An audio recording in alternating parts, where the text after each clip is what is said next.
अब्दुल मुत्तलिब के तमाम बेटों में हज़रत अब्दुल्ला सबसे ज़्यादा खूबसूरत और सबसे ज़्यादा पाकदामन थे। अब्दुल मुत्तलिब को ख्वाब में ज़मज़म का कुनवा खोदने का हुक्म दिया गया, यानी हज़रत इस्माइल अलैहिस्सलाम के कुनवे को। इस कुनवे को कबीला जरहम के सरदार मुजाज ने पाट दिया था। कबीला जरहम के लोग इस ज़माना में मक्का के सरदार थे, बैत अल्लाह के निगरां थे। उन्होंने बैत अल्लाह की बेहुरमती शुरू कर दी। उनका सरदार मुजाज बिन उमरो था। वो अच्छा आदमी था। उसने अपने कबीले को समझाया कि बैत अल्लाह की बेहुरमती ना करो, मगर उन पर असर न हुआ। जब मुजाज ने देखा कि उन पर कोई असर न होता तो कौम को इसके हाल पर छोड़कर वहाँ से जाने का फैसला किया। इसने तमाम माल और दौलत, तलवारें और जरहें वगैरह खान कबा से निकालकर जमजम के कुनवे में डाल दें और मिट्टी से इसको पाट दिया। कुनवा इससे पहले ही खुश्क हो चुका था।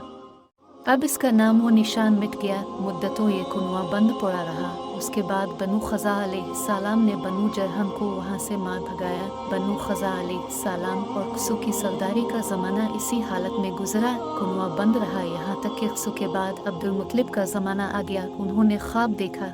ख्वाब में उन्हें जमजम के कुनवे की जगह दिखाई गई और उसके खोदने का हुक्म दिया गया। हज़रत अली रज़ी अल्लाह अन्हु से रवायत है कि अब्दुल मुत्तलिब ने बताया, मैं हजर अस्वद के मकाम पर सो रहा था कि मेरे पास एक आने वाला आया। उसने मुझसे कहा, तैयबा को खोदो। मैंने इस पूछा, तैयबा क्या है, मगर वो कुछ बताए बगैर चला गया। दूसरी तरफ रात फिर ख्वाब में वही शख्स आया, कहने लगा, बर्रा को खोदो।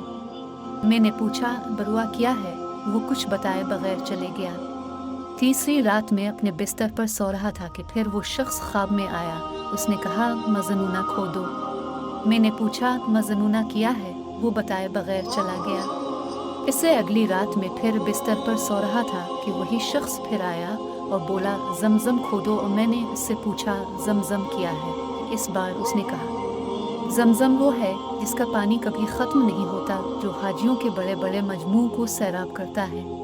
अब्दुल मुत्तलिब कहते हैं, मैंने इससे पूछा, ये कुनवा किस जगह है।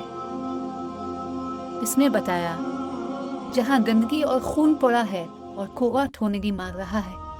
दूसरे दिन अब्दुल मुत्तलिब अपने बेटे हारिस के साथ वहाँ गए। किस वक्त उनके यहाँ यही एक लड़का था। उन्होंने देखा वहाँ गंदगी और खून पड़ा था और एक कोवा ठोनगी मार रहा था। इस जगह के दोनों तरफ बात मौजूद थे और ये गंदगी और खून दरअसल इन बुतों पर कुर्बान किए जाने वाले जानवरों का था। पूरी निशानी मिल गई तो अब्दुल मुत्तलिब कुदाल ले आए और खुदाई के लिए तैयार हो गए। लेकिन इस वक्त कुरैश वहाँ पहुँचे। उन्होंने कहा, अल्लाह की कसम, हम तुम्हें यहाँ खुदाई नहीं करने देंगे। तुम हमारे इन दोनों बातों के दरमियान कुनवा खोदना चाहते हो जहाँ हम उनके लिए कुर्बानियाँ करते हैं। अब्दुल मुत्तलिब ने उनकी बात सुनकर अपने बेटे हारिस से कहा, तुम इन लोगों को मेरे करीब ना आने दो। मैं खुदाई का काम करता रहूँगा, इसलिए कि मुझे जिस काम का हुक्म दिया गया है मैं इसको ज़रूर पूरा करूँगा। कुरैश ने जब देखा कि वो बाज आने वाले नहीं तो रुक गए। आखिर उन्होंने खुदाई शुरू कर दी। जल्द ही कुनवे के आसार नजर आने लगे। ये देखकर उन्होंने अल्लाह अकबर का नारा लगाया और पुकार उठे, ये देखो, ये इस्माइल अलैहिस्सलाम की तामीर है। जब कुरैश ने यह देखा कि उन्होंने कुनवा तलाश कर लिया तो उनके पास आ गए और कहने लगे, अब्दुल मुत्तलिब, अल्लाह की कसम, ये हमारे बाप इस्माइल अलैहिस्सलाम का कुनवा है और इस पर हमारा भी हक है, इसलिए हम इसमें तुम्हारे शरीक होंगे। ये सुनकर अब्दुल मुत्तलिब ने कहा, मैं तुम्हें इसमें शरीक नहीं कर सकता, ये मुझ अकेले का काम है। इस पर कुरैश ने कहा, तब फिर इस मामले में हम तुमसे झगड़ा करेंगे। अब्दुल मुत्तलिब बोले, इसी से फैसला करवाए। उन्होंने बनु साद इब्न हिज़्यम की कहना से फैसला कराना मंजूर किया। ये कहना मुक्शाम के बालाई इलाके में रहती थी।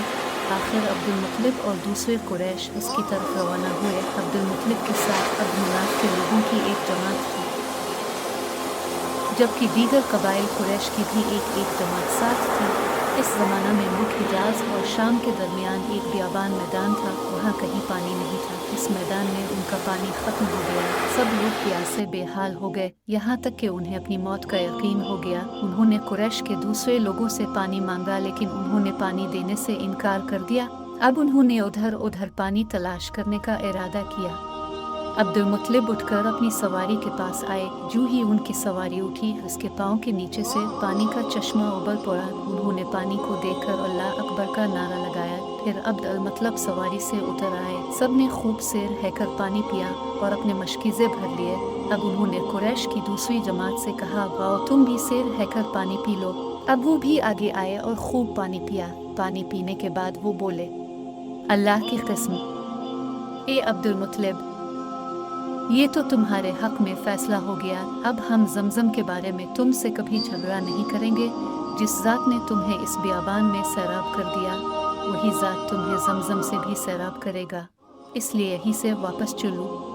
اس طرح قریش نے جان لیا کہ اللہ تعالیٰ عبد المطلب پر مہربان ہے، لہٰذا ان سے جھگڑنا بے سود ہے اور کہنا کے پاس جانے کا کوئی فائدہ نہیں۔ چنانچہ سب لوگ واپس لوٹے۔ واپس اے کر عبد المطلب نے پھر کنویں کی کھدائی شروع کی۔ کبھی تھوڑی سی کھدائی کی ہوگی کہ مال، دولت، تلواریں اور زرہیں نکل آئیں۔ اس میں سونا اور چاندی وغیرہ بھی تھی۔ یہ مال اور دولت دیکھ کر قریش کے لوگوں کو لالچ نے اگیرا۔ انہوں نے عبد المطلب سے کہا، عبد المطلب، اس میں ہمارا بھی حصہ ہے۔ ان کی بات سن کر عبد المطلب نے کہا، نہیں، اس میں تمہارا کوئی حصہ نہیں، تمہیں انصاف کا طریقہ اختیار کرنا چاہیے۔ آؤ 500 کے تیروں سے قرا ڈالیں۔ انہوں نے ایسا کرنا منظور کر لیا۔ 2 تیر کعبے کے نام سے رکھے گئے، 2 عبد المطلب کے اور 2 قریش کے باقی لوگوں کے نام کے۔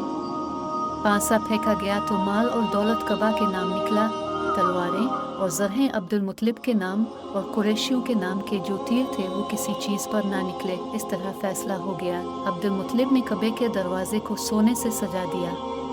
زمزم کی کھدائی سے پہلے عبد المطلب نے دعا مانگی تھی کہ اے اللہ، اس کی کھدائی کو مجھ پر آسان کر دے، میں اپنا ایک بیٹا تیرے راستے میں ذبح کروں گا۔ اب جب کہ کنواں نکل آیا تو انہیں خواب میں حکم دیا گیا، اپنی منت پوری کرو، یعنی ایک بیٹے کو ذبح کرو۔